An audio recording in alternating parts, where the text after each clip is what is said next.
It's the Generation One Soundwave, one of the most wanted toys in the galaxy.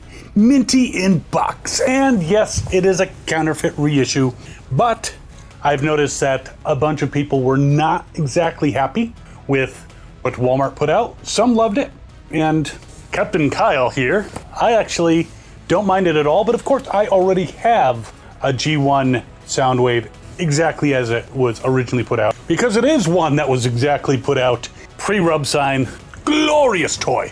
But I decided to get this counterfeit reissue so that you guys could see if the quality is there to get something that might be a smidge higher than the price of the hard-to-find Walmart edition, but still good for your collection. So I'm going to go through it bit by bit, and we'll see if this stacks up. Be right back. So yeah, Soundwave is one of the most popular Transformers that has ever come out, and this is a very nice reproduction box. Again, this is a counterfeit, and I actually did open the box. Again, not because I don't know how to transform him, but because I wanted to put on the stickers, which I did pretty good. Not perfect, but pretty good. But there it is. The box definitely looks like the original. You can see the artwork, the Series 1 Transformers artwork on the back there, and the tech specs, which it did come with a tech spec decoder, which is nice. And of course, pictures on the side. Now, unlike the Walmart one, this one comes with Buzzsaw, which is what Soundwave came with in the first place. So we're gonna break them out right now. I've already opened it, and I'm gonna do it carefully because I happen to want to keep this box. It's a nice minty box. And it comes in styrofoam, as the original did. Now, you can see in here we have the original looking Soundwave. Of course, again, brand new manufacturer. We have a Buzzsaw up here, and we have instructions and weaponry over here. And 3 missiles on the sprue, the 2 battery/guns. It's a beautiful reproduction box.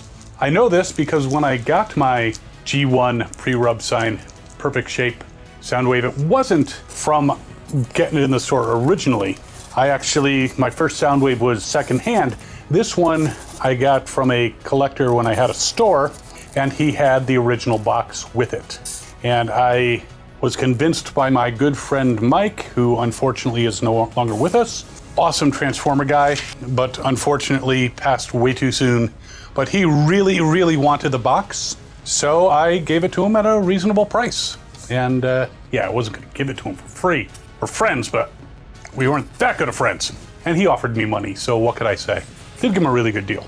But yes, the original box had styrofoam. So let's take a look here. We have Soundwave in his micro cassette player mode. We have Buzzsaw in the cassette mode. We have 2 guns for Buzzsaw. Very shiny, very chromy, and with the extended tips. So this is not the snub nose stuff that they consider safe for us nowadays. And it has the 2 battery missiles. Now, when I did the Soundwave 40th anniversary version, someone had mentioned they had not realized that these are batteries. They can go in his battery compartment. I didn't realize that at first either. I actually used to put like Buzzsaws or Laserbeak's guns in that compartment for storage, but the batteries make a whole lot of sense. Though there is no storage for the missiles, which are very shiny and chromy on the sprue. So we're gonna go through this bit by bit, and I'm gonna carefully put this in here. I'm not gonna toss this box like so much detritus. Not detritus. Junkions have no place in this video, but they'll get a video. So one thing I just noticed is I had to fold this sticker back. Now, these counterfeit reissues do not come with the factory stickers on them. 99% of the time they do provide them. My one thing is I didn't provide them for Noah, which he looks a little naked. I may find some repro stickers at some point for Noah and fix them up. But it was peeling away, so I had to push it back. They stick pretty well, but just be aware it did peel up a little bit. So it could have been operator error. When I initially pushed it on, I didn't push it on that well, but it could also be that these stickers aren't as good, and you may end up having to put a little adhesive on it. They start to peel up just to stick them back into place. Now, we're gonna put Buzzsaw and his weapons aside. We will pop open the battery case in the back, which a little difficult to open. I mean, not super difficult, but it hasn't been opened a lot, so that's nice. Put the battery weapons in the back and close it up. some nice weapon storage. Giving me a little trouble. Let me try putting them in the other way. No, I think I had it right the first time. I just might not have pushed them flush enough, and there we go. Snapped into place. I was worried for a minute. I think I had it slightly misaligned. All right, so let's look at this Soundwave in his tape player mode. Now, one thing I noticed already is that when you press on the eject, it does not push it all the way out, as you might see with this guy, who I'm gonna put in the same mode. This is a genuine Hasbro original pre-rub sign Soundwave. Not to brag, but you know, I was lucky to get it.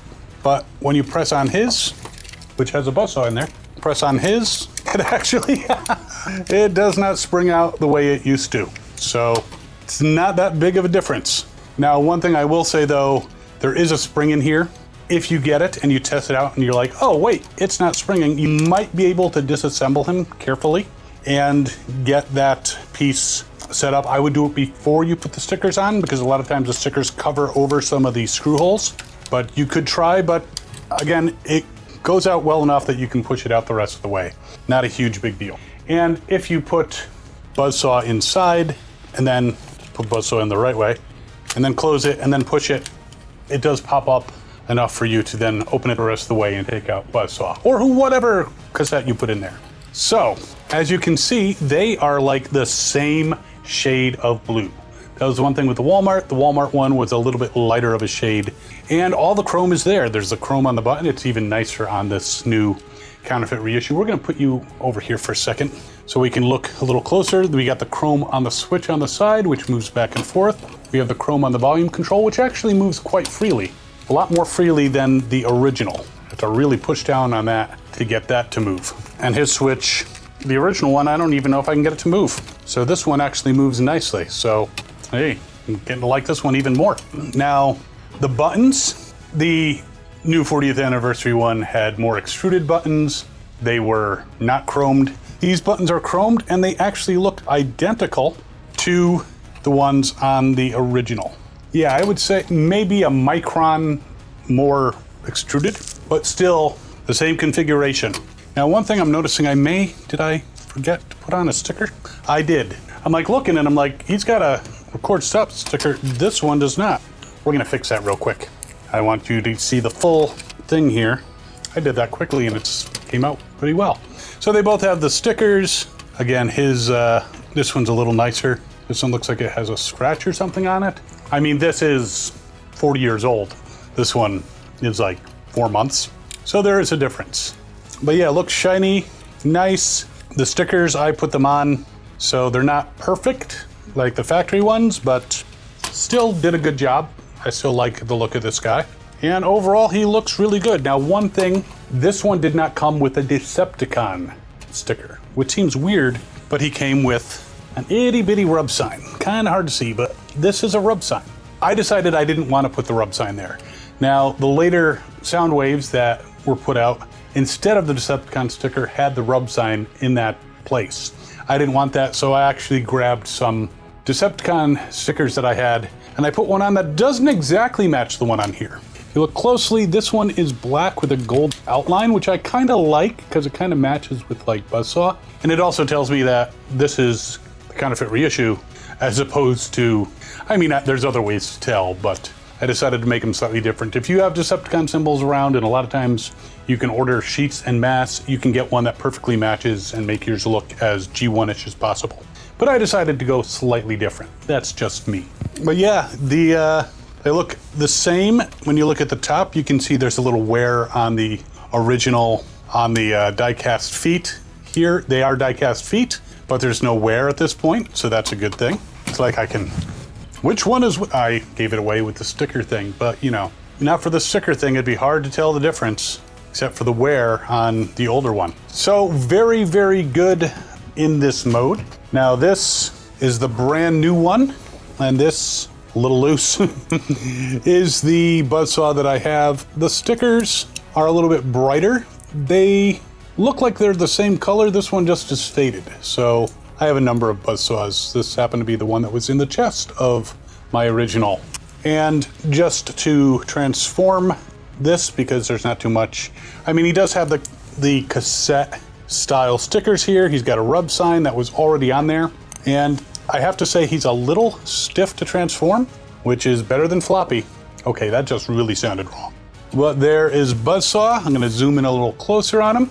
And this one, the guns are over there, so I'm not gonna put the guns on this one. I may use the same guns just to, but yeah, they're pretty much the same. This one is just a little brighter, a little newer. This one has probably been through the ringer. Did not come with this one, I don't think. I think I have another one over there that might have been the one that came with this one, but I'm not even sure at this point. I have so many Buzzsaws and they all look very similar. The weapons fit in nice, tightly, but not too tight that it's a struggle to get them in there. Very shiny Buzzsaw.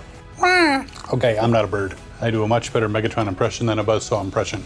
But yeah, in comparison, very shiny, bright, and new. All right, but to the main event. Let's take a look at Soundwave in his robot mode.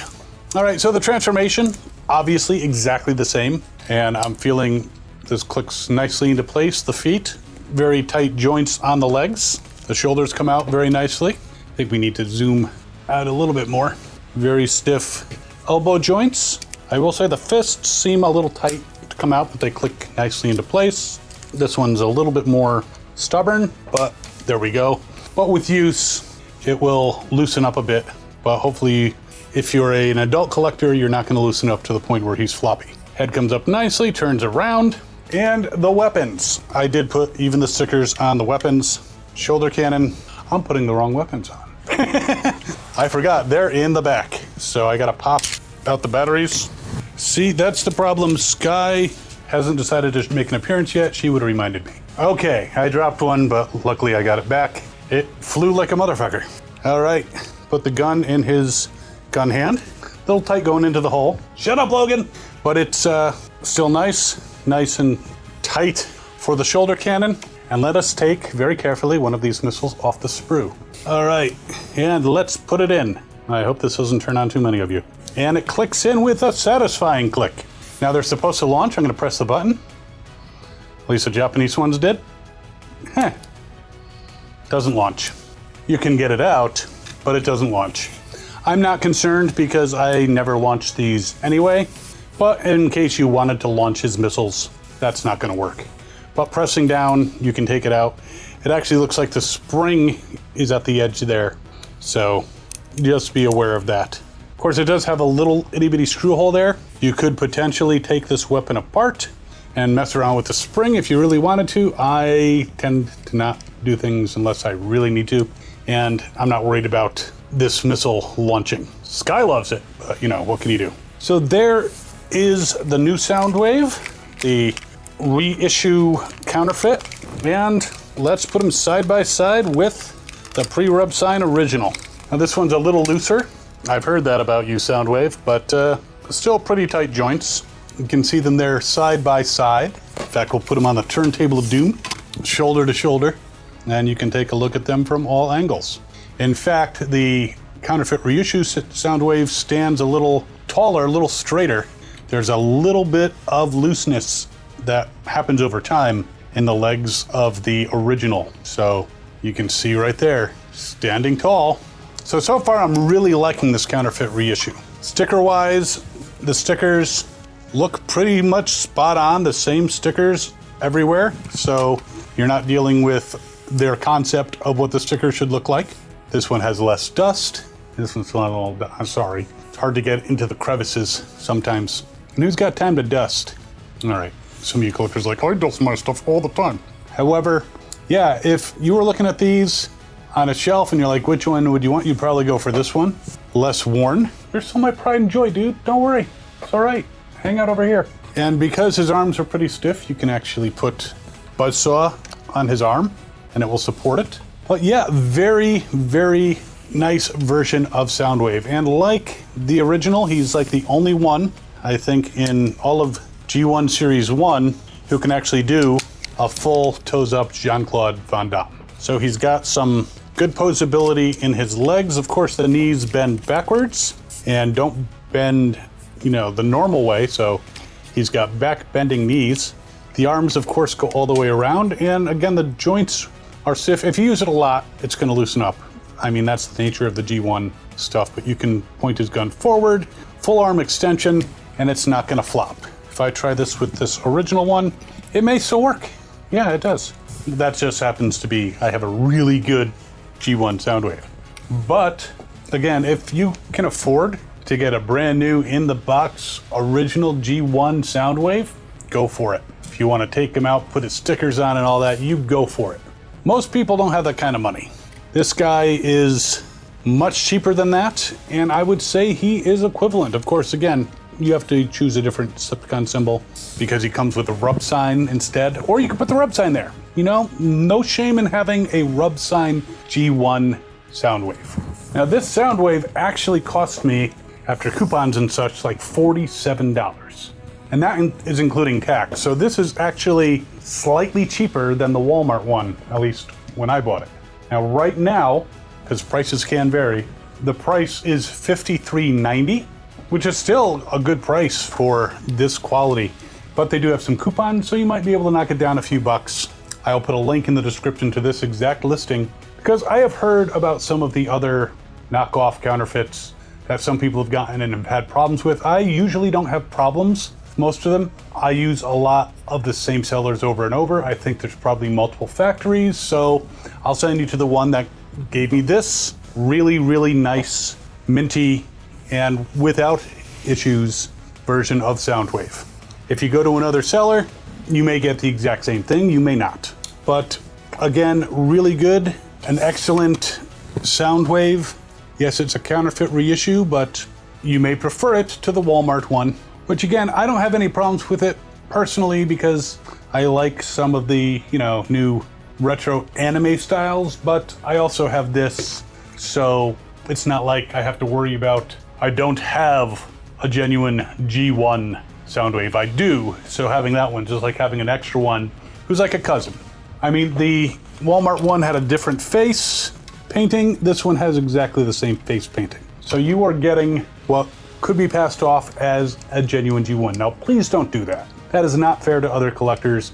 I would not decide, well, I don't need this guy, and sell him and pretend he's a real G1 Soundwave. That would be just unfair. So please don't try to pass this off as a real one. But in every way, it's very hard to tell that he's not.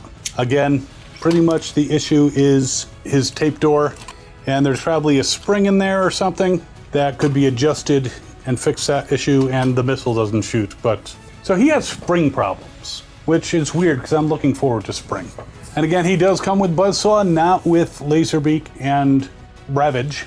So I definitely recommend this. He does come with the factory stickers and the ones that are numbered that you can put them on. He comes with a nice coater.